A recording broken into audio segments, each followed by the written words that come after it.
Naibu Waziri Mkuu na Waziri wa Nishati Mheshimiwa Doto Mashaka Biteko amefungua rasmi maonyesho ya Karibu Kili Fair yanayofanyika katika viwanja vya Magereza Kisongo jijini Arusha. Na katika hotuba ya ufunguzi, Biteko amesema sekta ya utalii ni mhimili muhimu wa uchumi wa taifa, kwani inachangia kwa 7.9% ya pato la taifa. Onyesho hili lina mchango mkubwa katika kuitangaza nchi yetu kwa dunia, na serikali inathamini mchango wenu, wadau wote wale ambao mmejinyima ili kufanya tukio hili liweze kufanikiwa. Vile vile niwashukuru sana wadhamini na wadau na washiriki wengine wote kwa upande wa sekta binafsi, wale wote mlioshiriki toka mwanzo wa matayarisho hadi siku ya leo tunapokwenda kufungua maonyesho haya.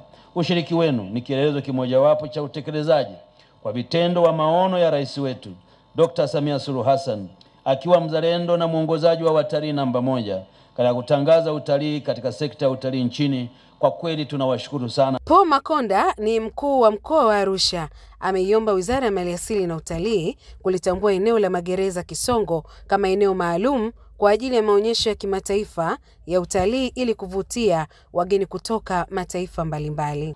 Mheshimiwa Naibu Waziri Mkuu, eneo hili tulilopo ni eneo la Magereza. Na mwaka jana nilipofika hapa nilipata nafasi ya kushuhudia Karibu Kili Fair ya kwanza kwangu mimi nikiwa mkoa wa Arusha. Na kwa mashirikiano tuliona hatua kubwa. Lakini mwaka huu Mheshimiwa Naibu Waziri Mkuu, tumepiga hatua kubwa kuliko ya mwaka jana. Mpaka na waonyeshaji wa bidhaa au makampuni yameongezeka. Ni ombi langu kwako, wewe ni mtu mahiri mwenye uwezo mkubwa na unaweza ukatusaidia wana Arusha kutimiza ndoto yetu. Tutamani sana eneo hili la Magereza lifanyiwe mpango wa kuwa eneo la kudumu la maonyesho ya kimataifa.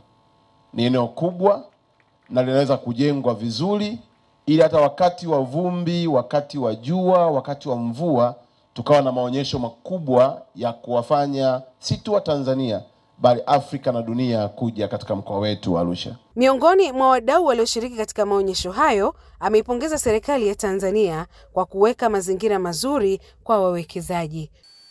Tanzania sasa hivi kwenye nchi mimi naona ambayo East Africa ni nchi za kuja kuwekeza, Tanzania ni moja wapo. Of course kila nchi ina changamoto yake, lakini nikiangalia mazingira ya nchi zingine naona hapa mazingira ni rafiki zaidi. Nimechagua kuwekeza Tanzania, nafasi ilikuwepo kwenda nchi nyingine za kwenda kuwekeza, lakini sababu mimi ni Mtanzania na hapa ni nyumbani, nikaona ni bora niwekeze Tanzania. Na mpaka sasa hivi naona ushirikiano ni mzuri na serikali na tunaendelea na kutengeneza pesa wote, ambayo ndo kitu muhimu kwa mfanyabiashara. Karibuni sana mfike Kili Season, muangalie architect tulioichagua, imekaa vizuri sana, mchanganyiko wa Tanzania na Uholanzi. Kutoka mkoani Arusha, mimi ni Jane Edward.